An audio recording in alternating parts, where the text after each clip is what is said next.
Macron et Macky Sall partagent des convictions communes sur plusieurs questions d'actualité. Le climat, la lutte contre le terrorisme, la coopération entre la France, l'Afrique ou le Sénégal, l'énergie, les infrastructures, autant de sujets évoqués lors de leur premier contact à l'Élysée. Baccalauréat technique, les épreuves ont démarré ce lundi. 3750 candidats sont à la recherche du sésame qui pourrait leur ouvrir les portes de l'ingénierat. Nous ferons le point dans 2 centres de Dakar. Oseille, pain de singe, la forte consommation de jus issus de ces produits naturels fait monter les prix. À Cœur-Saillère, sur la route de Bombay, les vendeuses se plaignent de la rareté de la marchandise et de la faiblesse des bénéfices en cette période de Ramadan. Mois béni oblige, les prêcheurs collent à l'actualité sur les plateaux télé, à la radio ou pendant les conférences. Ils décortiquent les faits marquants de notre quotidien. Et puis sport, football, première victoire du Sénégal dans le cadre des éliminatoires de la CAN 2019. Premier doublé de Moussa Sow 2 ans après son retour dans la tanière. Et puis le premier but de Idrissa Gana Gueye en sélection. Et puis Génération Foot qui obtient son premier titre de champion du Sénégal de Ligue 1. Et en basket, l'AS Ville remporte pour la première fois la Coupe du Sénégal. C'était le week-end des premières. Bienvenue et bonsoir à tous. Le président français Emmanuel Macron entend développer un partenariat équilibré entre la France et le Sénégal. Il l'a dit à son homologue, le président Macky Sall, avec qui il a eu en tête-à-tête à l'Élysée. Le chef de l'État salue cette perspective et réaffirme la volonté de notre pays d'aller plus loin dans cette coopération et cette relation historique qui lie les deux pays. Oumar Nying. Une nouvelle fois, l'excellence des relations entre la France et le Sénégal en relief, lesquelles sont rehaussées par le président Macky Sall. Voici donc le chef de l'État à l'Élysée. À l'accueil, le président Emmanuel Macron est déjà sur le perron, alors que les honneurs illustrent la solennité du moment.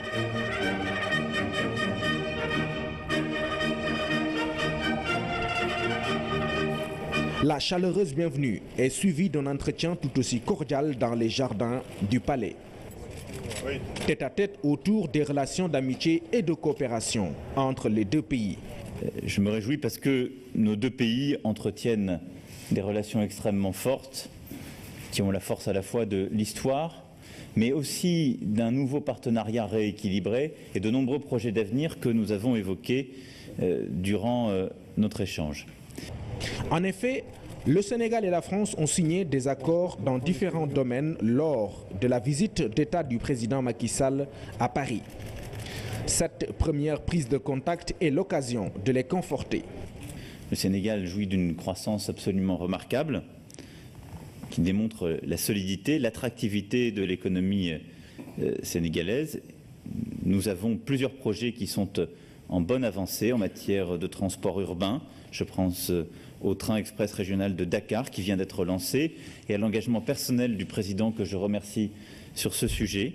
Je pense aussi à nos projets en matière d'énergie, d'aviation civile, avec la perspective de relance de la compagnie Air Sénégal, de numérique ou de défense, qui sont très importants à mes yeux et que nous continuerons à promouvoir. Nous avons fait ensemble le pari de l'avenir en misant sur un train électrique express, en misant sur une coopération dans le domaine des énergies renouvelables. Nous avons en commun la réalisation d'un supercalculateur que nous développerons donc à Diamniadio, la nouvelle ville numérique du Sénégal.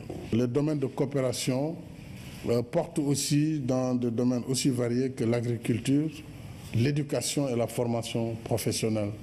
La formation professionnelle sur laquelle votre pays, à travers l'AFD, déjà agit, mais nous allons renforcer cela dans le domaine de la défense et de la lutte contre le terrorisme. Nous avons aussi vu comment le rôle de la France en Afrique et dans le monde, mais particulièrement en Afrique de l'Ouest et du Centre, ce rôle doit être magnifié aux côtés des Africains pour nous permettre de faire face à cette vague de radicalisme qui déstabilise nos États.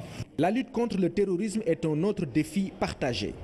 Et le président Macron salue le rôle majeur du Sénégal dans ce cadre. Le Sénégal a été à nos côtés depuis le départ. Je n'oublie pas que les premiers éléments de l'opération Serval se sont déployés à partir du Sénégal et que le Sénégal, déjà fortement engagé, deviendra dans les prochaines semaines le premier contributeur à la mission de maintien de la paix des Nations Unies au Mali. Et à ce titre, nous connaissons, et l'un et l'autre, le prix de cet engagement au coût pour nos armées, pour les vies de nos soldats. Autre défi important, le réchauffement climatique. En toile de fond, l'accord de Paris. Le Sénégal réaffirme sa position. Lors de la COP21, l'Afrique a parlé d'une seule voix pour dire à nos partenaires, le moment était venu que les grands pays industrialisés puissent s'engager dans la constitution du Fonds vert et que l'Afrique, qui ne contribuait que pour 4% dans la pollution mondiale, quand même était la principale victime. C'est pourquoi nous sommes jaloux de l'accord de Paris. Et nous serons à vos côtés pour défendre cet accord, pour que l'Afrique puisse bénéficier non seulement du transfert de technologies, mais aussi la possibilité d'avoir une énergie propre qui sera quelque chose de bénéfique pour l'humanité tout entière. De la rencontre se dégage une conviction forte, une volonté commune de consolider un partenariat stratégique. Le président Emmanuel Macron a promis une implication personnelle dans cette perspective. À Paris, le président Macky Sall s'est prononcé sur la crise entre le Qatar et ses voisins. Le chef de l'État sénégalais prône une solution négociée et salue des initiatives comme celle du Koweït. Je voudrais d'abord saluer la médiation de l'émir du Koweït, qui a été, et je pense qu'il y a un voisin qui est aussi un arabe, donc qui connaît parfaitement bien la situation. Nous voulons soutenir cette initiative de l'émir du Koweït pour arriver à une désescalade et arriver à vraiment une paix retrouvée entre pays partenaires. Évidemment, le Qatar est aussi un pays ami du Sénégal. Par conséquent, nous appelons toutes les parties à travailler dans la perspective d'une solution négociée qui sera dans l'intérêt de la Oumma islamique. Et donc pour cela, nous espérons qu'il y aura une désescalade, surtout avec ce mois de Ramadan. Maintenant, le président Condé, en tant que président de l'Union africaine, oui, s'il va intervenir, nous saluons également cette volonté. Après Paris, le chef de l'État s'est rendu à Berlin. Il va prendre part au sommet G20 Afrique, une initiative de la chancelière allemande Angela Merkel, ambitionne de mettre au goût du jour la question du développement du continent. Et puis, il faut dire que c'est l'une des préoccupations de la chancelière pour ce sommet qui rassemble les leaders de ce monde. Les détails avec notre envoyé spécial Oumar Ning. En route vers le G20, l'Allemagne veut faire du partenariat avec l'Afrique une priorité. C'est le sens de cette rencontre à laquelle la chancelière Angela Merkel a convié le président Macky Sall et ses collègues du continent. Aujourd'hui, nous constatons en Afrique déjà un dynamisme économique considérable où les taux de croissance dépassent pour certains ceux des pays industriels et émergents. Nous, les pays industrialisés, nous devons nous demander est-ce que nous nous sommes engagés sur la bonne voie avec notre aide au développement classique. Je pense que non, parce que nous nous sommes toujours focalisés sur notre propre développement économique, ce qui a engendré l'idée de notre ministre des Finances et de la coopération qui ont aujourd'hui eu l'énergie. Nous avons besoin d'une initiative qui ne parle pas de l'Afrique, mais avec l'Afrique, dont cette initiative Compact avec l'Afrique, Compact avec Africa. Durch Ihre Agenda 2063 auch Vorgaben.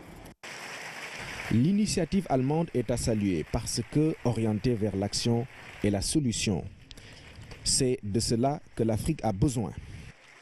Un compact avec l'Afrique plutôt qu'un compact pour l'Afrique. Cela reflète mieux l'idée de partenariat, d'effort collectif et d'appropriation conjointe que porte votre initiative novatrice. L'Afrique est en train de conduire des mutations positives profondes. Nous voulons entreprendre et réussir ensemble avec nos partenaires. C'est dans cet esprit de partenariat que le Sénégal soutient avec enthousiasme l'initiative allemande. Il faut nécessairement faire appel à l'investissement privé. Et c'est là que l'initiative allemande pourrait contribuer à rechercher des réponses à des questions immédiates. Comment attirer l'investissement privé?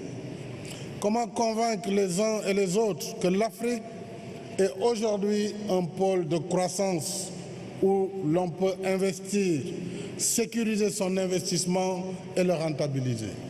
Ce sont des questions fondamentales. Quel mécanisme pour encourager et accompagner l'investissement privé?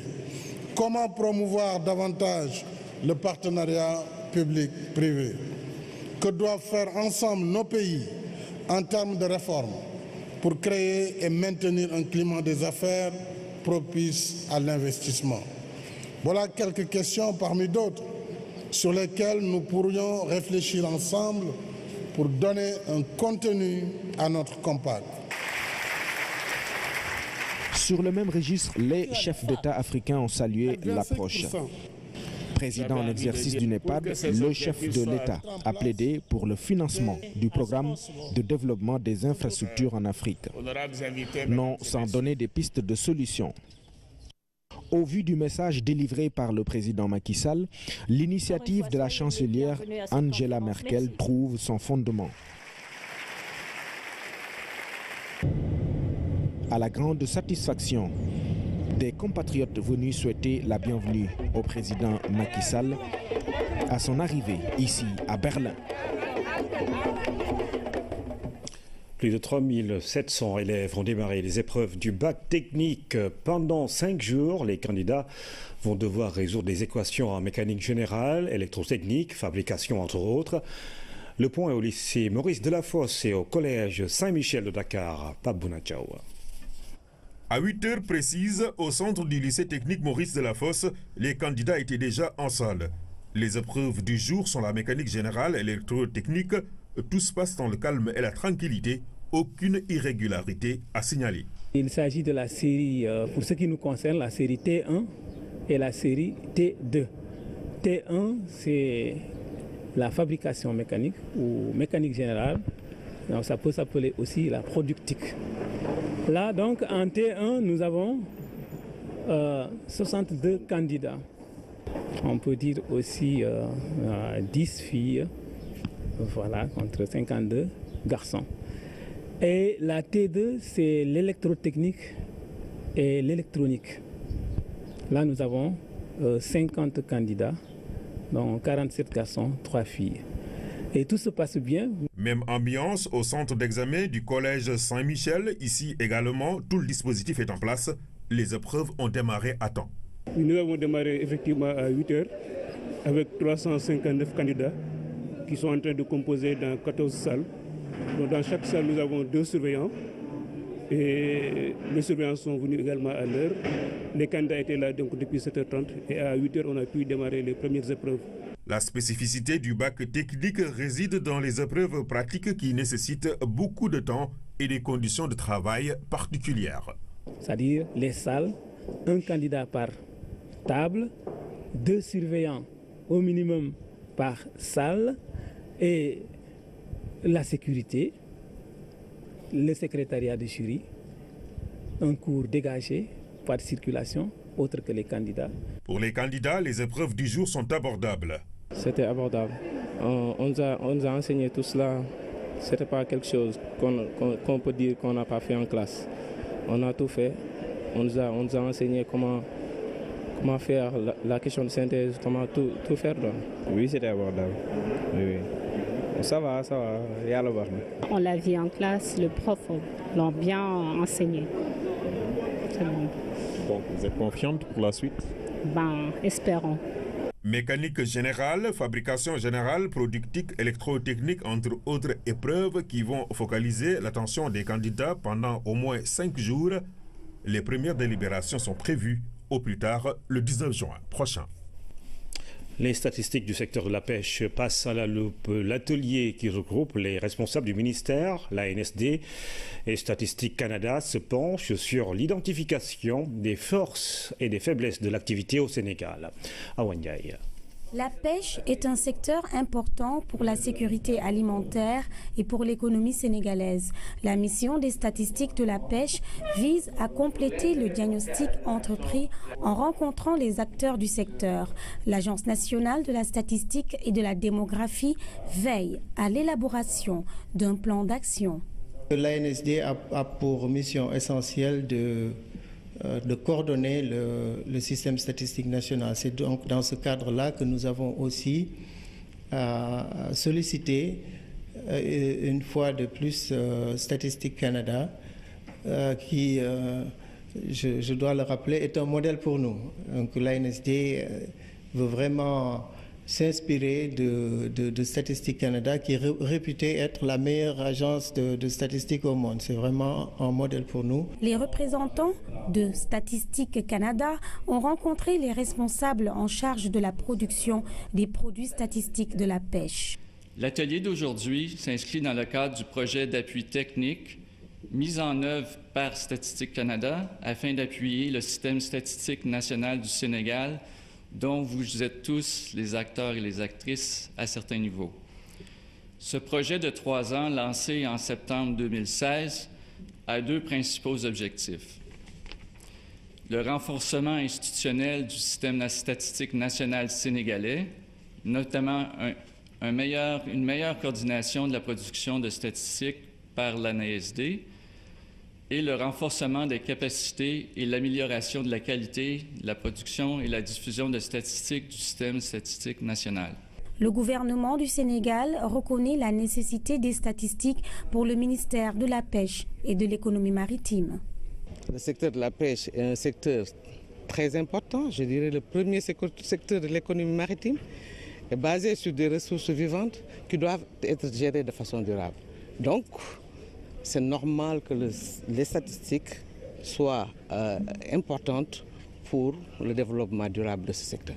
Pendant 5 jours, la mission canadienne compte rencontrer le personnel de l'Agence nationale de la statistique et de la démographie et les utilisateurs des statistiques de la pêche pour la comptabilité nationale. Le rapport diagnostic sera mis à jour et le rapport final sera partagé avec tous les producteurs du secteur et de l'Agence nationale de la statistique et de la démographie. Les ASP découvrent les rouages de la sûreté aéroportuaire. Pendant 2 semaines, ils vont faire connaissance avec les notions liées à ce volet important de l'aviation civile. Ils sont 60 pour la première promotion. Hamidou Diop. C'est un nouveau créneau qui est pris en compte par l'Agence d'assistance à la sécurité de proximité, la sûreté dans l'aviation. 60 ASP ont été choisis. Pendant presque 2 semaines, ils vont retourner à l'école pour apprendre toutes les notions liées à la sûreté aéroportuaire.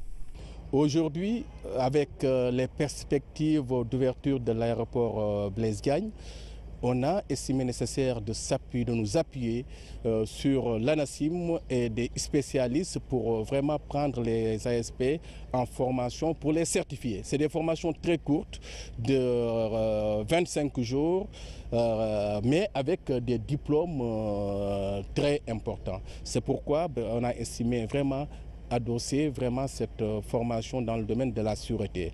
La formation se tient au sein de l'ERNAM, la référence dans la sous-région. Au menu de ces cours, beaucoup de modules liés à la sécurité dans l'aviation. Dans le contenu de la formation, ils auront à connaître comment repérer, comment faire pour ne pas laisser les personnes malveillantes entrer dans des zones de sûreté, donc assurer la sécurité de ces zones-là en faisant tout pour identifier ces personnes malveillantes-là. La sûreté dans l'aviation est un autre volet après l'agriculture, la mécanique générale et le froid. Dans un futur proche, selon le directeur général, l'agence verra comment accompagner l'exploitation du pétrole au Sénégal. Du jus de bissap ou de bouille après le ndogu. Beaucoup ne diraient pas non. Boire ce genre de boisson peut faire du bien aux consommateurs, mais également créer de la valeur ajoutée chez les vendeurs ou producteurs d'oseille ou de pain de singe. Sur la route de Bombay, les femmes notent pour le déplorer la rareté du produit et du coup la hausse du prix d'achat. Malgré tout, les bassines attendent toujours de potentiels clients. Aminata Bengfal. Keur Saer, un village situé à quelques kilomètres de Bambey, sur le bas-côté de la route nationale, des bassines d'oseille, de pain de singe attirent l'attention. La vente de ces produits locaux est la principale activité des femmes en cette période de Ramadan. Ces temps-ci, la vente tourne au ralenti. Il nous arrive de vendre jusqu'à 10 sacs de ces produits. Des fois, je peux rentrer avec 30 000, des fois avec 0 francs. Ces produits sont très prisés en cette période qui n'est pas celle de la récolte. Ces femmes s'approvisionnent dans les marchés hebdomadaires. Nous achetons le bissap dans le marché hebdomadaire. Nous le cultivons ici, mais actuellement, ce n'est pas la période. Les prix d'achat de ces produits ont connu une hausse, ce qui réduit la marge bénéficiaire. On achète la bassine de bissap à 2500 francs pour la revendre à 2750 francs. Si c'est le Vimto, à 3000 francs. Pour le pain de singe, il n'y en a plus ici, ça vient de Tamba. Ce que j'ai en stock actuellement, je l'ai acheté à Tcharoy.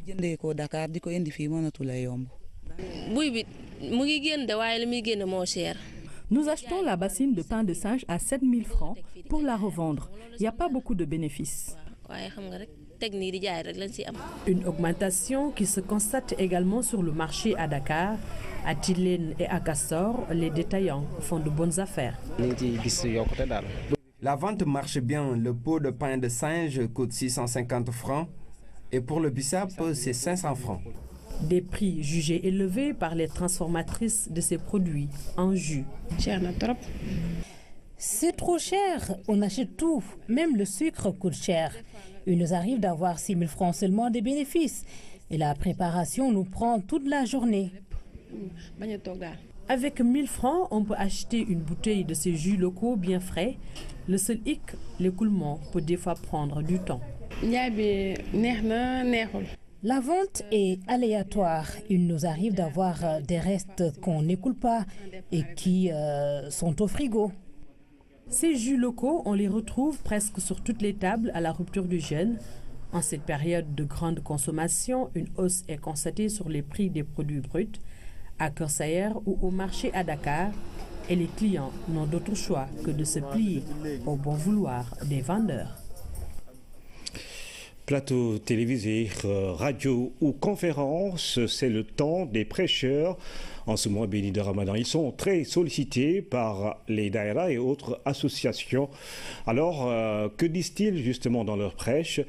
Généralement, ils parlent de l'actualité avec un ton assez pointu. Voici le coup d'œil de Ibrahim Ndong sur le travail des prêcheurs en cette période bénie du mois de Ramadan. Les yeux rivés sur le journal, il s'adonne à son activité quotidienne. C'est imprégné de l'actualité. C'est le premier acte de ce prêcheur avant de commencer son travail. C'est une habitude chez moi. Avant tout, je lis d'abord les journaux. Je le fais pour contextualiser mon prêche. Durant le Ramadan, Oustaz Mortiam a une stratégie particulière dans le cadre de son travail. Même bu nekkee koor la ñuy waxtaan mais duñu waxtaan ci koor en tant que xiif ak mar. Même si on parle du Ramadan, on ne se limite pas seulement à la faim et à la soif. Nous évoquons aussi les bienfaits, le social, la solidarité, la spiritualité entre autres. Pendant ce mois béni, les prêcheurs ont le vent à poupe. Ils occupent presque les différents plateaux de radio ou de télévision, non sans oublier les conférences qu'ils animent. Pour dire que les activités vraiment se bousculent. Il y a presque, on pourrait dire, une sorte d'embouteillage d'activités. on a véritablement des problèmes de calendrier parce que parfois on a besoin de toi. Bon, 3 personnes ou bien 4 personnes ont besoin de toi pour une même date. Malgré cela, Imam Sylla fait tout pour honorer ses engagements. Et c'est une occasion dorée parce que c'est un mois où tous les esprits convergent vers la spiritualité. Donc nous aussi, on ne veut pas rater le coche, quoi. Donc on fait le maximum. Si on devait prendre le langage du paysan, on dirait que c'est notre traite. Une occasion à ne pas rater donc. Le Ramadan, un mois béni. Durant cette période, tout s'articule autour de la spiritualité. Un mois où les conférenciers religieux ne se reposent presque pas. Les produits alimentaires sur le marché doivent tous avoir une date limite de conservation. Certains l'ont vu disparaître ou falsifier de façon grossière. Le Ramadan est une occasion de remettre des produits périmés au goût du jour. Des jeûneurs fourbes fourguent leurs marchandises toxiques à des jeûneurs crédules. Bien au-delà des dates de péremption, c'est une chronique signée Oumar Diawa. Les choses, tout autant que les êtres, ont une durée de vie au-delà de laquelle se produit l'inexorable dépérissement.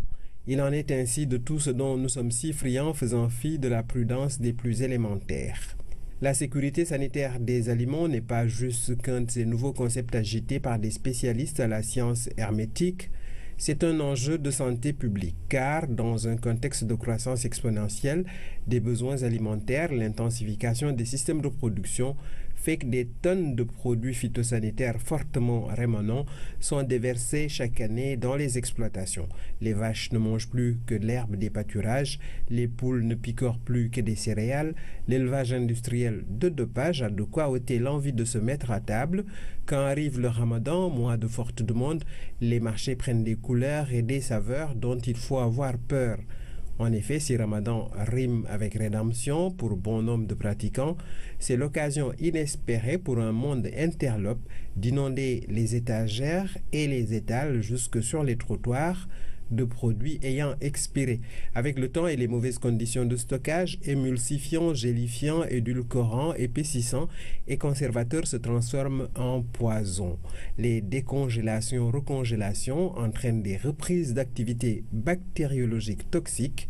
Le copieux de goût attendu peut virer ainsi au drame en faisant expirer des consommateurs crédules qui croyaient avoir fait une bonne affaire. Ce 12 juin est célébrée la journée internationale de lutte contre le travail des enfants. Ils sont quelques 168 millions à vivre ce phénomène mondial qui freine leur épanouissement. Au Sénégal et ailleurs en Afrique, les acteurs se déploient sur le terrain afin de sensibiliser les populations, mais également gérer les acquis et lutter contre les réticences. Haminou Diop. Dans le monde, actuellement, presque 150 millions d'enfants travaillent. L'Afrique subsaharienne est particulièrement touchée par ce phénomène où, selon les statistiques de l'ONG Vision Mondiale, un enfant sur 3 travaille. Au Sénégal, malgré beaucoup d'efforts, le phénomène persiste. Les enfants sont souvent utilisés dans certaines activités. C'est le cas à Kédougou, région située au sud-est du pays, où les djouras ou mines artisanales ont dégarni les salles de classe. On estime à plus de 1500 le nombre d'enfants qui y travaillent. Sans aucune protection, ces enfants sont souvent exposés aux dangers et à certains types de violences qui freinent leur épanouissement.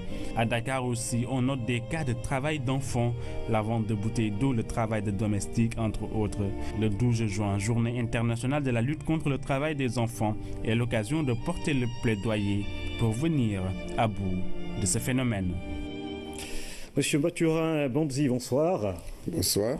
Bienvenue sur ce plateau. Vous êtes notre invité pour justement nous parler de cette journée internationale du travail des enfants, célébrée chaque 12 juin. Alors le thème, dans les conflits et les catastrophes, protégeons les enfants du travail des enfants. La redondance est bien là. Alors quelle est la situation au niveau international, au niveau mondial, concernant justement ce fait-là? Ok, merci. Alors, comme vous venez de le dire tout à l'heure, et le 12 juin, c'est une journée consacrée depuis 2002 par l'Organisation internationale du travail, et pour attirer l'attention sur ce phénomène d'ampleur qu'est le travail des enfants. Et également, par la même occasion, entrevoir des actions qui puissent permettre d'éliminer le phénomène. Alors, cette année, effectivement, le thème, c'est dans les conflits, dans les catastrophes, protégeant les enfants du travail des enfants. Alors, effectivement, on estime que 168 millions d'enfants au travail sont effectivement dans ces zones affectées par ces conflits. Et en tout cas, l'objectif, c'est que d'ici 2025, on puisse éliminer ce phénomène du travail des enfants. Il y a du chemin à faire, nous sommes en 2017. Alors justement, la situation au Sénégal particulièrement, on a vu ce reportage de Ramil Diop sur les sites d'orpaillage, à Kédougou notamment. Oui, effectivement, disons qu'au Sénégal, c'est un phénomène également qui est d'actualité, un phénomène important. Même si il n'y a pas de données très actualisées, mais retenons qu'il y a eu une enquête qui a été réalisée il y a une dizaine d'années, et une enquête nationale, et donc qui consacrait un peu plus de 1 300 000 enfants, et justement qui étaient actifs. Bien sûr, avant l'âge de 15 ans. On voit quand même que c'est assez considérable. En dehors du Sénégal, y a-t-il d'autres pays dans le continent qui sont concernés, très touchés par ce phénomène? Oui, absolument. Nous avons bien sûr les pays africains, parce que la plus grande proportion des enfants au travail, c'est en Afrique. Mais ce phénomène existe également sur d'autres continents, comme en Amérique latine, en Asie. Voilà. Donc l'Afrique n'est pas le seul continent concerné par ce phénomène. Alors, quelles sont justement les stratégies au niveau national que vous déployez, puisque Save the Children vient contribuer justement à ce combat-là? Alors, les stratégies que nous déployons sont bien sûr de plusieurs ordres. Et parce que d'abord, en tant qu'organisation qui lutte pour la réalisation des droits de l'enfant et la défense des droits de l'enfant, nous avons l'approche basée sur les droits de l'enfant, et c'est une approche holistique qui vise à identifier les gaps qui existent, et pour faire face bien sûr à ce phénomène, et comment s'y attaquer et voir comment mobiliser les autres acteurs. Et nous avons également la participation des enfants, parce que pour nous c'est fondamental, et on ne peut pas dire que nous luttons contre le travail des enfants et si les enfants eux-mêmes ne sont pas impliqués, parce qu'ils comprennent bien la problématique et ils connaissent bien les situations qui les concernent et ils peuvent participer. Alors nous avons une approche systémique selon ce que nous appelons la théorie du changement de Save the Children, et qui veut que, bien sûr, nous soyons la voix des enfants, nous soyons innovateurs et que nous puissions, réaliser des résultats à l'échelle, et en construisant des partenariats solides avec tous les acteurs et qui peuvent nous amener à lutter efficacement par rapport à ce phénomène.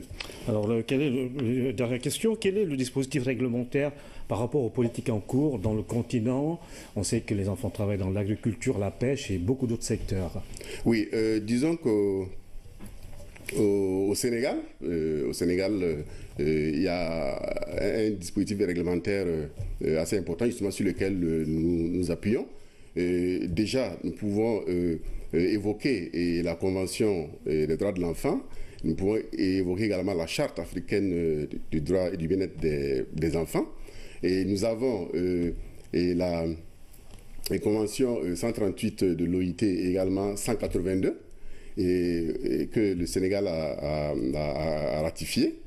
Alors, et également, sur le plan loi au niveau interne, nous avons la Constitution en son article 98, c'est quand même la loi fondamentale donc, qui le consacre.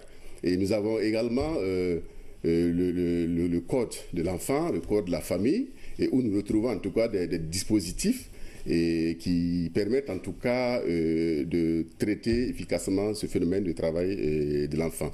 Sinon, ce travail, il revêt bien sûr plusieurs formes, vous l'avez vu tout à l'heure, que ce soit les travaux domestiques, et le travail dans l'agriculture, le travail dans les sites d'orpaillage. Nous avons des programmes sur le terrain que nous mettons en œuvre à travers, vous avez la CONAF, et d'autres organisations et des ONG nationales, la société civile qui, en tout cas, au quotidien, mettent en œuvre des programmes sur le terrain. Merci en tout cas, Dr Mathurin Bonzi. Je rappelle que vous êtes le directeur pays Save the Children et que vous veniez nous parler de la journée internationale du travail des enfants célébrée chaque 12 juin par la communauté internationale. Merci à vous. Je vous remercie. Alors, nous allons décrypter les élections législatives en France. La République en marche est sortie vainqueur du scrutin. Le premier tour, la gauche et la droite ont connu des déceptions. Les élections viennent renforcer l'idée selon laquelle une nouvelle recomposition du champ politique français s'est définitivement opérée. Sidna Lunfal. Les résultats du premier tour des législatives en France ont dévoilé une nouvelle réalité. Le champ politique français est en mutation, en recomposition. Les partis qui ont structuré la vie politique française ces 40 dernières années ont montré leurs limites et semblent être à bout de souffle face au raz-de-marée de la République en marche. C'est un camouflet pour la gauche comme pour la droite qui ont été submergés par les marchistes, ces candidats de la République en marche, le parti du président Emmanuel Macron. C'est une claque historique pour le Parti socialiste. Benoît Hamon a été encore battu. Le patron des socialistes, Jean-Christophe Cambadély, a lui aussi subi un revers. Avec 9,5% seulement des voix, le Parti socialiste pourrait n'obtenir qu'entre 30 et 40 députés dans la nouvelle Assemblée, contre près de 300 lors de la dernière législature. Cette nouvelle composition du champ politique français se traduit également par cette décision de Benoît Hamon de vouloir lancer lui aussi son mouvement transpartisan, tout en restant au Parti socialiste. Au Front national, c'est également la désillusion. A priori, le pari semble être perdu pour le FN. Avec 13,9% des voix, le parti de Marine Le Pen obtiendrait 1 à 5 députés, insuffisant pour former un groupe parlementaire selon les estimations. Le Front national, qui a perdu 500 000 voix par rapport à 2012, a indexé en partie le taux d'abstention de 51%, jugé record. Arrivé largement en tête au premier tour des législatives, la République en marche se dirige vers une victoire écrasante dimanche prochain. Le parti présidentiel s'assure d'une large majorité avec, selon les projections, entre 400 et 455 sièges des 577 que compte l'Assemblée nationale. Et puis l'actualité internationale sous forme de brèves illustrées nous mène en Libye, en Russie et au Qatar. Nous commençons par la RDC où plus de 900 détenus se sont évadés de prison. Anaïs Nyanyamane. En République démocratique du Congo, plus de 900 détenus se sont évadés pendant l'attaque d'une prison par des assaillants non identifiés. Les échanges de tirs entre les forces de l'ordre et les assaillants ont fait 11 morts, dont 8 éléments des forces de l'ordre. En Libye, Saïf al-Islam est toujours recherché par la justice. Le fils de l'ex-dictateur libyen Mohamed Kadhafi, condamné en 2015, doit comparaître devant la cour pour qu'elle lui signifie formellement sa condamnation. En Russie, des milliers de partisans de Navalny ont manifesté. C'est la deuxième manifestation après celle du 26 mars organisée par le leader de l'opposition. Les manifestants mènent sans relâche une campagne anticorruption sur Internet et annoncent leur intention de défier Vladimir Poutine lors de l'élection présidentielle de 2018. Plus de 200 personnes ont été interpellées. Et enfin, le gouvernement du Qatar dénonce les mesures iniques et illégales imposées par des pays du Golfe et l'Égypte contre son pays, mais assure que Doha va continuer à privilégier le dialogue bâti sur des fondations claires. Selon son ministre des Affaires étrangères, le Qatar est prêt à négocier avec les pays du Golfe au sujet de la sécurité. Mais personne n'a le droit de discuter de sa politique étrangère.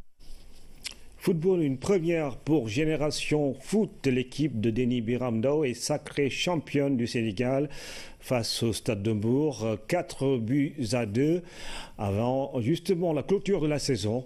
Il faut dire que c'est l'issue d'un parcours élogieux de cette formation.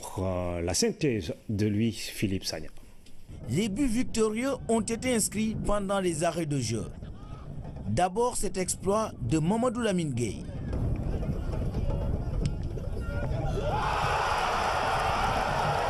Puis celui du meilleur artificier du championnat, Ibrahima Niane, qui inscrit le doublé après avoir tracé la voie du succès dès la 6e minute de jeu.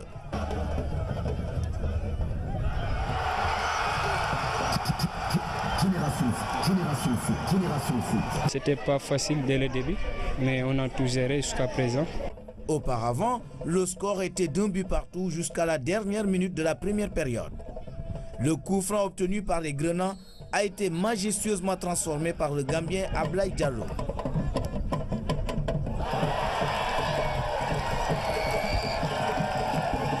À la reprise, cet avantage a été effacé par les stadistes, balle arrêtée et réponse du berger à la bergère signée Amsatou Gueye.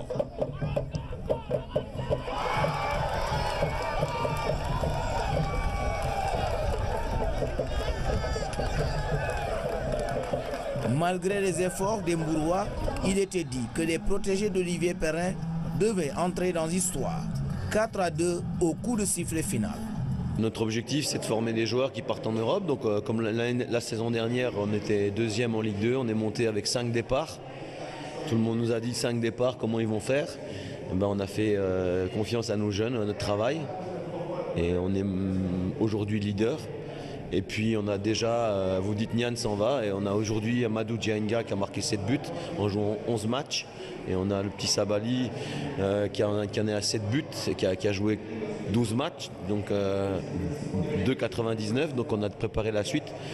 Pour la 3e fois d'affilée, un promu se hisse au sommet. N'est-ce pas un lourd fardeau? Si aujourd'hui on a ces résultats, c'est le fruit d'un travail, d'une organisation. Donc je pense que ce qui s'est passé avec les autres clubs peut servir d'avertissement. Donc on évitera de tomber dans ce piège. À Denis Biramdao, l'ambiance était indescriptible. Des supporters toujours prêts à accompagner ce centre qui prône la formation et l'éducation. 2 ans d'absence et 2 buts pour marquer son retour dans la tanière. Moussa Sow a réussi son comeback au stade Léopold Sédar Senghor. Ce samedi, il aura été aux aguets. Un bon renard de surface, l'attaquant sénégalais a fait preuve d'efficacité, et ce dès la première minute devant les Cranes de l'Ouganda. Il a été incontestablement l'un des hommes de ce match. Fatoumata Savané. Le standing ovation de Léopold Sédar Senghor pour saluer la belle prestation de Moussa Sow. L'attaquant sénégalais s'est encore une fois illustré dans ce match Sénégal-Guinée équatoriale. À peine le coup d'envoi donné, Moussa Sow, opportuniste, ouvre le score à la 32e seconde. L'ouverture du score de l'équipe sénégalaise avec Moussa Sow qui inscrit là son 18e but en sélection. Un superbe but. L'ouverture du score. Tantôt présent, tantôt effacé, Moussa Sow est un véritable renard des surfaces. Sur cette passe décisive de Gana Gueye, le joueur de Fenerbahçe, dans une posture difficile, réalise un doublé. Sur une belle séquence de jeu, le décalage fantastique de Gana Gueye, le centre instantané pour Moussa Sow. Le natif de Mantes-la-Jolie va encore se faire remarquer. Sur cette action, il manque de peu le triplé dans ce match. À 31 ans, Moussa Sow marque à chacune de ses titularisations avec l'équipe nationale. L'ancien buteur de la Ligue française signe 19 buts en 44 sélections. Pour les 8 dernières sorties des Lions, il a fait trembler les filets 6 fois. Un standing ovation mérité pour l'attaquant sénégalais. Le public a été très enchanté par cette belle victoire des Lions du Sénégal. Pour le 3e but sénégalais. Moussa Sow très réaliste justement lors de ce match contre la Guinée équatoriale plutôt que les Cranes de l'Ouganda. Et puis en basket, chez les dames, l'AS Ville de Dakar remporte la Coupe du Sénégal. C'est le premier trophée majeur du club depuis sa création. Les protégés de Moustapha Gueye ont défait en finale le Dakar University Club sur la marque de 58-55 de justesse. Seydina Nunkiko. La hargne pour célébrer un sacre inédit. Fatou Kinekan soulève la première Coupe du Sénégal pour l'ASVD. L'entame de match aura été capitale pour l'AS Ville de Dakar. Les protégés de Moussa Bagaye infligent d'entrée un 4-0 au Duc. À la fin des 10 premières minutes, l'écart est du même nombre, 14-10. Dans le deuxième carton, les Duchesses subissent les assauts répétés de l'AS Ville de Dakar qui mène jusqu'à 12 points. Un écart que réduit peu à peu le Dakar University Club, amené par un duo alliant expérience et jeunesse. Antassi et Kankou Koulibaly permettent au Duc de coller au score, 26-21, avantage ASVD à la mi-temps. Après la pause, les Dakaroises continuent d'imprimer leur marque. Neysen déroule, enchaînant passes et paniers. Son équipe termine le troisième carton avec 10 points d'avance. On se dit alors que le match est quasi plié pour l'ASVD, mais c'était sans compter avec l'abnégation de l'équipe adverse qui refait son retard jusqu'à passer devant. Mamdou Diouf marque des points décisifs. Le Duc mène jusqu'à 4 points à 3 minutes de la fin du match. Mais le retour gagnant n'aboutit pas. Les coéquipières de Fatou Kinekan tiennent bon et repassent devant. À 33 secondes du coup de sifflet final, Marem Diop met un tir assassin. 58-55, l'AS Ville de Dakar décroche son premier trophée majeur. Donc je remercie, on a joué en équipe, défendu en équipe et voilà le résultat. Dès qu'on a eu la baraka en fin de partie, mais quand on a sorti Ndeye Sene Ramata, les filles ont mieux défendu. Ça s'est joué à ce niveau-là. Paris réussi pour Neysen et les meilleures joueuses de la finale. Après avoir connu la gloire avec le Saint-Louis Basket Club, elle est sacrée pour la première fois avec son club actuel. On m'a choisi Ville de Dakar. J'ai rejoint l'AS Ville de Dakar car c'est une équipe ambitieuse composée de jeunes qui sont très gentils envers moi. C'est comme une famille. Je me sens comme chez moi à Saint-Louis.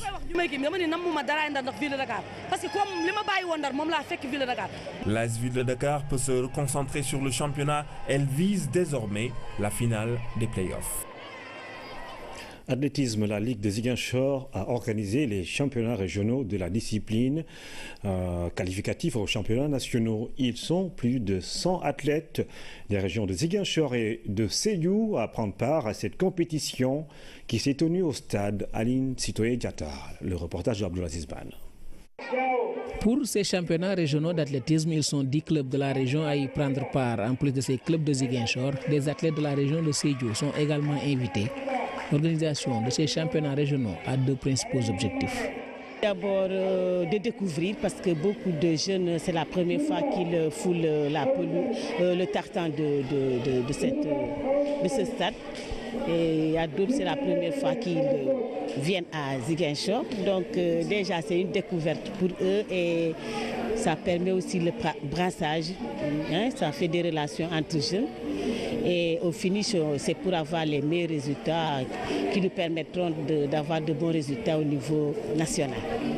Ces athlètes inscrits aux différentes épreuves, à savoir la course, le saut en longueur et le lancer de poids, vont tenter de remporter les tickets qualificatifs aux championnats nationaux.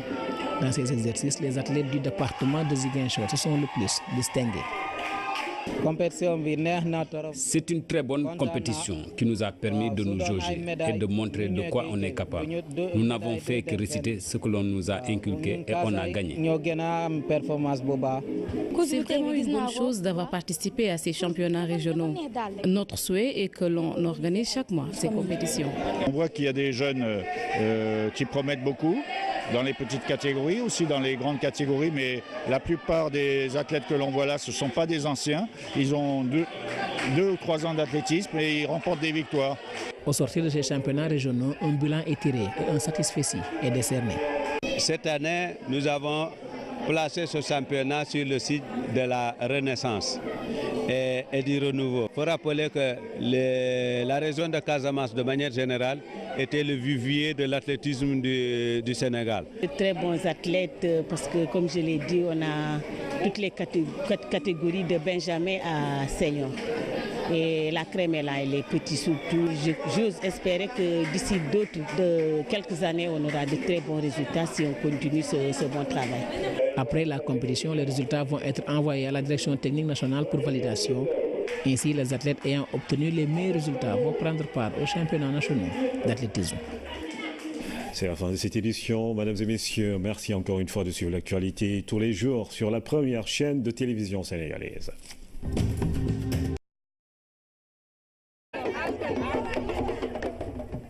Plus de 3700 élèves ont démarré les épreuves du bac technique. Pendant 5 jours, les candidats vont devoir résoudre des équations en mécanique générale, électrotechnique, fabrication entre autres. Le point est au lycée Maurice Delafosse et au collège Saint-Michel de Dakar. Pape Bounachao. À 8 heures précises, au centre du lycée technique Maurice Delafosse, les candidats étaient déjà en salle. Les épreuves du jour sont la mécanique générale et l'électrotechnique. Tout se passe dans le calme et la tranquillité. Aucune irrégularité à signaler. Il s'agit de la série, pour ce qui nous concerne, la série T1 et la série T2. T1, c'est la fabrication mécanique ou mécanique générale. Donc ça peut s'appeler aussi la productique. Là, donc, en T1, nous avons 62 candidats. On peut dire aussi 10 filles, voilà, contre 52 garçons. Et la T2, c'est l'électrotechnique et l'électronique. Là, nous avons 50 candidats, dont 47 garçons, 3 filles. Et tout se passe bien. Même ambiance au centre d'examen du collège Saint-Michel. Ici également, tout le dispositif est en place. Les épreuves ont démarré à temps. Nous avons démarré effectivement à 8 heures avec 359 candidats qui sont en train de composer dans 14 salles. Donc dans chaque salle, nous avons 2 surveillants et les surveillants sont venus également à l'heure. Les candidats étaient là donc depuis 7h30 et à 8h, on a pu démarrer les premières épreuves. La spécificité du bac technique réside dans les épreuves pratiques qui nécessitent beaucoup de temps et des conditions de travail particulières.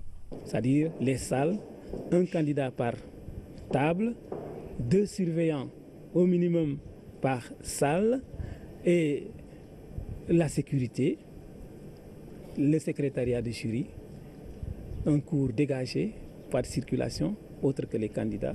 Pour les candidats, les épreuves du jour sont abordables. C'était abordable. On nous a enseigné tout cela. Ce n'était pas quelque chose qu'on peut dire qu'on n'a pas fait en classe. On a tout fait. On nous a enseigné comment faire la question de synthèse, comment tout faire. Donc. Oui, c'était abordable. Oui. Ça va, il y a le bar. On l'a vu en classe, le prof l'a bien enseigné. C'est bon. Donc vous êtes confiante pour la suite? Espérons. Mécanique générale, fabrication générale, productique, électrotechnique, entre autres épreuves qui vont focaliser l'attention des candidats pendant au moins 5 jours. Les premières délibérations sont prévues au plus tard le 19 juin prochain. Les statistiques du secteur de la pêche passent à la loupe. L'atelier qui regroupe les responsables du ministère, l'ANSD et Statistique Canada se penche sur l'identification des forces et des faiblesses de l'activité au Sénégal. À Wandiaï. La pêche est un secteur important pour la sécurité alimentaire et pour l'économie sénégalaise. La mission des statistiques de la pêche vise à compléter le diagnostic entrepris en rencontrant les acteurs du secteur. L'Agence nationale de la statistique et de la démographie veille à l'élaboration d'un plan d'action. L'ANSD a pour mission essentielle de coordonner le système statistique national. C'est donc dans ce cadre-là que nous avons aussi sollicité une fois de plus Statistique Canada, qui, je dois le rappeler, est un modèle pour nous. Donc l'ANSD veut vraiment s'inspirer de Statistique Canada, qui est réputée être la meilleure agence de statistiques au monde. C'est vraiment un modèle pour nous. Les représentants de Statistique Canada ont rencontré les responsables en charge de la production des produits statistiques de la pêche. L'atelier d'aujourd'hui s'inscrit dans le cadre du projet d'appui technique mis en œuvre par Statistique Canada afin d'appuyer le système statistique national du Sénégal, dont vous êtes tous les acteurs et les actrices à certains niveaux. Ce projet de 3 ans, lancé en septembre 2016, a 2 principaux objectifs. Le renforcement institutionnel du système statistique national sénégalais, notamment une meilleure coordination de la production de statistiques par l'ANSD, et le renforcement des capacités et l'amélioration de la qualité, la production et la diffusion de statistiques du système statistique national. Le gouvernement du Sénégal reconnaît la nécessité des statistiques pour le ministère de la Pêche et de l'économie maritime.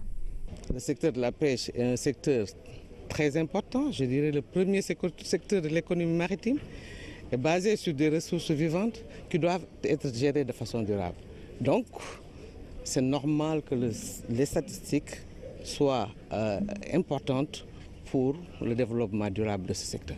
Pendant 5 jours, la mission canadienne compte rencontrer le personnel de l'Agence nationale de la statistique et de la démographie et les utilisateurs des statistiques de la pêche pour la comptabilité nationale. Le rapport diagnostic sera mis à jour et le rapport final sera partagé avec tous les producteurs du secteur et de l'Agence nationale de la statistique et de la démographie. Les ASP découvrent les rouages de la sûreté aéroportuaire. Pendant 2 semaines, ils vont faire connaissance avec les notions liées à ce volet important de l'aviation civile. Ils sont 60 pour la première promotion. Hamidou Diop.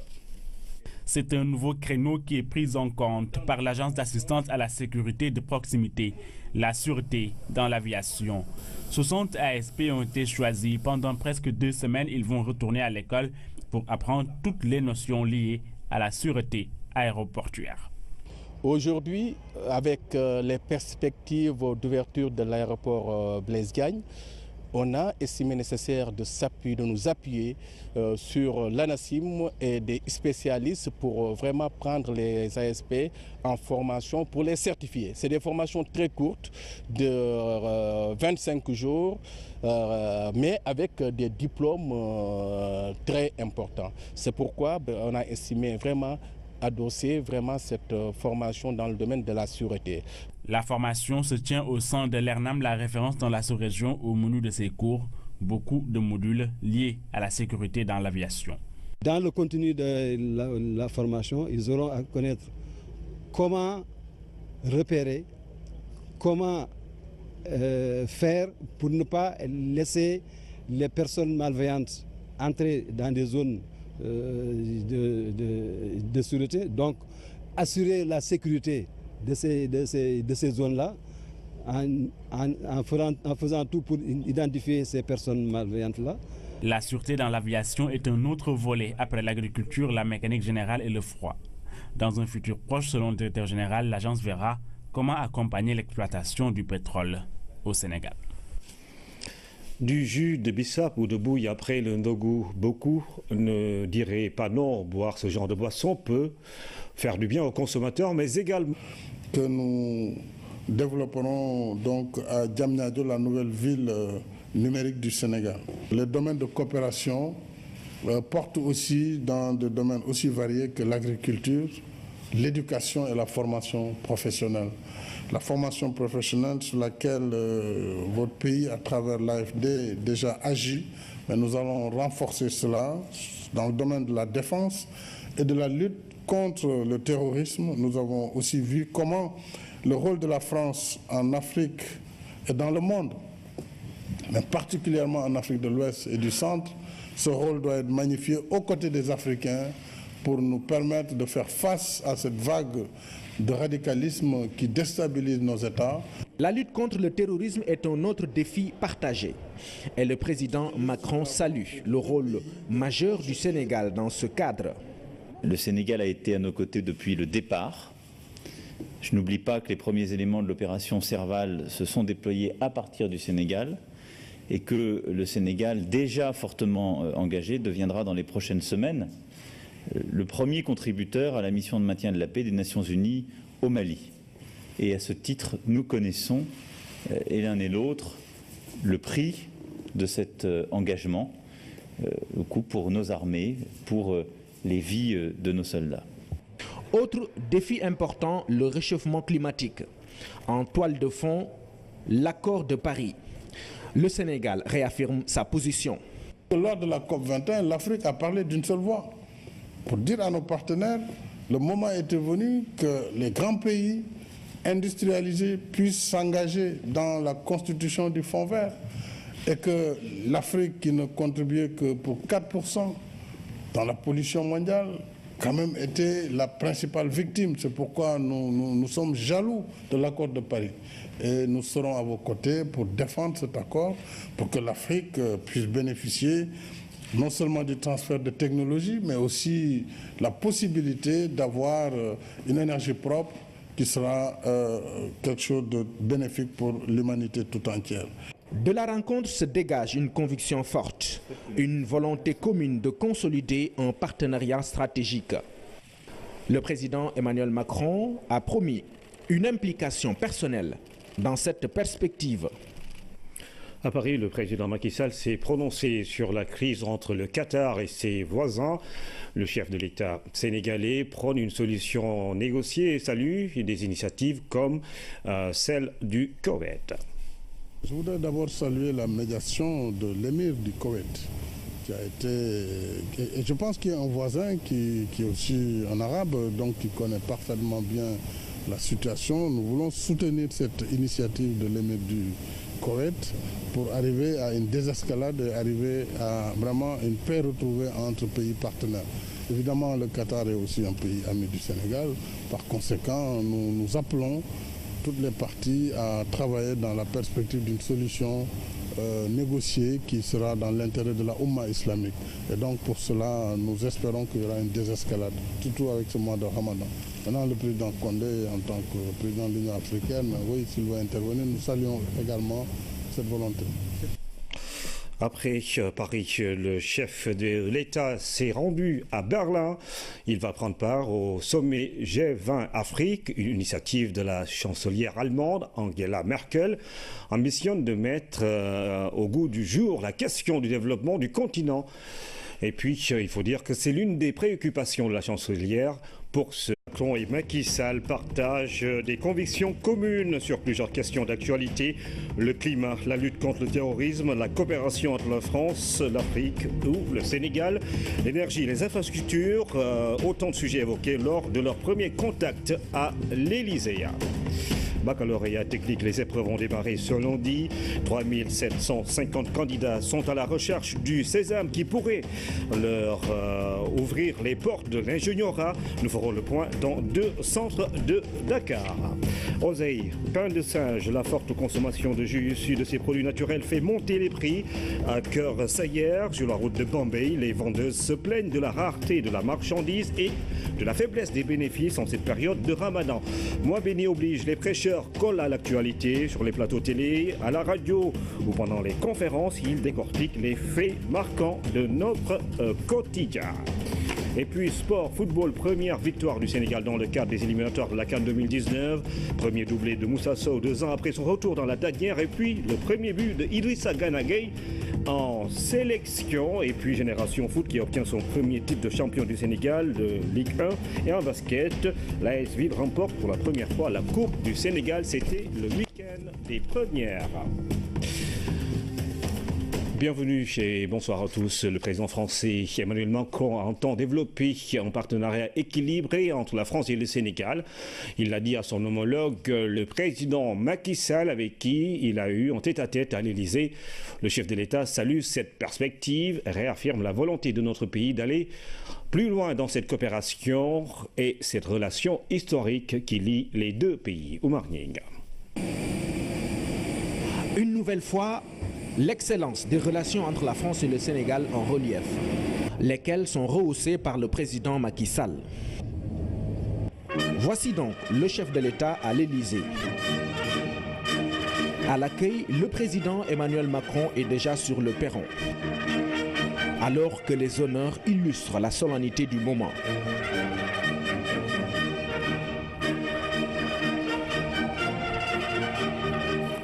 La chaleureuse bienvenue est suivie d'un entretien tout aussi cordial dans les jardins du palais. Tête-à-tête autour des relations d'amitié et de coopération entre les deux pays. Je me réjouis parce que nos deux pays entretiennent des relations extrêmement fortes qui ont la force à la fois de l'histoire, mais aussi d'un nouveau partenariat rééquilibré et de nombreux projets d'avenir que nous avons évoqués durant notre échange. En effet, Le Sénégal et la France ont signé des accords dans différents domaines lors de la visite d'État du président Macky Sall à Paris. Cette première prise de contact est l'occasion de les conforter. Le Sénégal jouit d'une croissance absolument remarquable qui démontre la solidité, l'attractivité de l'économie sénégalaise. Nous avons plusieurs projets qui sont en bonne avancée en matière de transport urbain. Je pense au train express régional de Dakar qui vient d'être lancé et à l'engagement personnel du président que je remercie sur ce sujet. Je pense aussi à nos projets en matière d'énergie, d'aviation civile, avec la perspective de relance de la compagnie Air Sénégal, de numérique ou de défense, qui sont très importants à mes yeux et que nous continuerons à promouvoir. Nous avons fait ensemble le pari de l'avenir en misant sur un train électrique express, en misant sur une coopération dans le domaine des énergies renouvelables. Nous avons en commun la réalisation d'un supercalculateur. Le sommet qui rassemble les leaders de ce monde. Les détails avec notre envoyé spécial Oumar Ning. En route vers le G20, l'Allemagne veut faire du partenariat avec l'Afrique une priorité. C'est le sens de cette rencontre à laquelle la chancelière Angela Merkel a convié le président Macky Sall et ses collègues du continent. Aujourd'hui, nous constatons en Afrique déjà un dynamisme économique considérable où les taux de croissance dépassent pour certains ceux des pays industriels et émergents. Nous, les pays industrialisés, nous devons nous demander est-ce que nous nous sommes engagés sur la bonne voie avec notre aide au développement classique. Je pense que non, parce que nous nous sommes toujours focalisés sur notre propre développement économique, ce qui a engendré l'idée de notre ministre des Finances et de la coopération qui ont aujourd'hui eu l'énergie. Nous avons besoin d'une initiative qui ne parle pas de l'Afrique, mais avec l'Afrique, dont cette initiative Compact avec l'Afrique, Compact avec Africa. Durch Ihre Agenda 2063 auch Vorgaben. L'initiative allemande est à saluer parce que orientée vers l'action et la solution. C'est de cela que l'Afrique a besoin. Un compact avec l'Afrique plutôt qu'un compact pour l'Afrique. Cela reflète mieux l'idée de partenariat, d'effort collectif et d'appropriation conjointe que porte votre initiative novatrice. L'Afrique est en train de conduire des mutations positives profondes. Nous voulons entreprendre et réussir ensemble avec nos partenaires. C'est dans cet esprit de partenariat que le Sénégal soutient avec enthousiasme l'initiative allemande. Il faut nécessairement faire appel à l'investissement privé. Et c'est là que l'initiative allemande pourrait contribuer à rechercher des réponses à des questions immédiates. Comment attirer l'investissement privé? Comment convaincre les uns et les autres que l'Afrique est aujourd'hui un pôle de croissance où l'on peut investir, sécuriser son investissement et le rentabiliser? Ce sont des questions fondamentales. Quel mécanisme pour encourager et accompagner l'investissement privé? Comment promouvoir davantage le partenariat public-privé? Que doivent faire ensemble nos pays en termes de réformes pour créer et maintenir un climat des affaires propice à l'investissement? Voilà quelques questions parmi d'autres sur lesquelles nous pourrions réfléchir ensemble pour donner un contenu à notre compact. Sur le même registre, les chefs d'État africains ont salué l'approche. Président en exercice du NEPAD, le chef de l'État a plaidé pour le financement du programme de développement des infrastructures en Afrique, non sans donner des pistes de solutions. Au vu du message délivré par le président Macky Sall, l'initiative de la chancelière Angela Merkel trouve son fondement. À la grande satisfaction des compatriotes venus souhaiter la bienvenue au président Macky Sall à son arrivée ici à Berlin.